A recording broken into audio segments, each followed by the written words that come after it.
Hello everyone, আমি Kiran Ghoshal, Oriflame brand partner, beauty and business consultant. তো আমরা প্রত্যেকেই হয়তো জানি যে আমাদের স্কিন আমাদের বডির লার্জেস্ট অর্গান এবং আমাদের স্কিন আমাদের ভিতরের সমস্ত রকমের যে অর্গানগুলো রয়েছে সেগুলোকে কিন্তু প্রোটেকশানে রাখছে বাইরের পলিউশন, বাইরের রোদ, হার্মফুল কেমিক্যালস সব কিছু থেকে। তো আমাদের স্কিনের আমরা কতটুকু যত্ন নিই যে স্কিন আমাদের সব দিক থেকে প্রোটেকশানে রাখছে? আপনারা কি ভেবে দেখেছেন আমরা স্কিনের কতটুকু যত্ন নিই? আমরা আমাদের লিভার, কিডনি বা আমাদের ভিতরের যে অর্গানগুলো রয়েছে, হার্ট, সেগুলো নিয়ে ভীষণভাবে চিন্তিত। সেগুলো নিয়ে আমরা প্রপার চেক আপে রাখি, ডক্টরের কাছে যাচ্ছি, আমরা প্রপার ফুড ইনটেক করছি, আমরা এক্সারসাইজ করছি যাতে আমাদের ভিতরের অর্গানগুলো ভালো থাকে, রাইট? কেন করি? কারণ আমরা সেই অর্গানগুলোকে চোখে দেখতে পাই না, তাই জন্য আমাদের টেনশনটা আরও বেশি।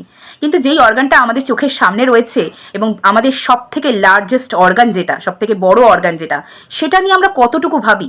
আমাদের স্কিন নিয়ে। আবার অনেকেরই ধারণা স্কিন বলতে কিন্তু শুধু ফেসের স্কিন বোঝায়, বাট স্কিন বলতে একেবারেই কিন্তু শুধু এই অংশটুকু বোঝাচ্ছে না। আমরা হয়তো অনেকেই জানি যে আমাদের স্কিন বলতে পুরোটাই বোঝায়, বাট আমরা সেটা নিয়ে ভাবি না, কেয়ার করি না। স্কিন কেয়ার বলতে আমরা শুধু ফেস কেয়ারটাকেই বুঝি, একেবারেই সেটা নয়। আমাদের স্কিন কিন্তু শুরু হচ্ছে এইখান থেকে, স্ক্যাল্প থেকে, অ্যান্ড একদম পায়ে গিয়ে আমাদের স্কিনটা শেষ হচ্ছে।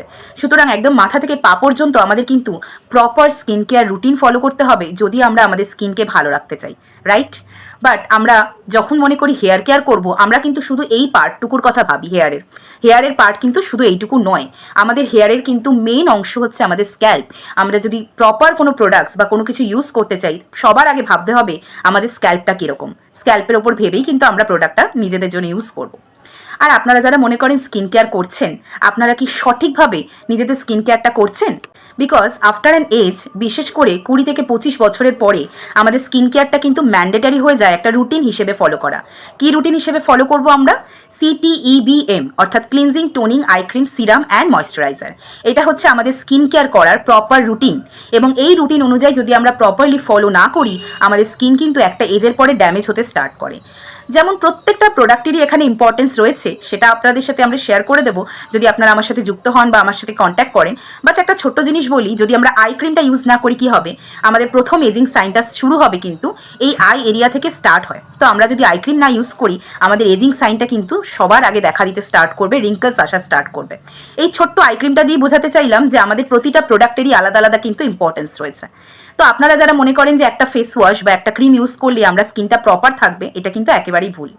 আপনারা যদি প্রপার স্কিন কেয়ার সাজেশন বা হেয়ার কেয়ার সাজেশন নিতে চান, যার জন্য আপনাদের স্কিনটা প্রপার হেলদি থাকবে, আপনারা যদি প্রপার রুটিন ফলো করতে চান, ডেফিনেটলি নিচে দেওয়া নাম্বারে আমার সঙ্গে যোগাযোগ করুন, proper skin care and hair care suggestion পেয়ে যাবেন।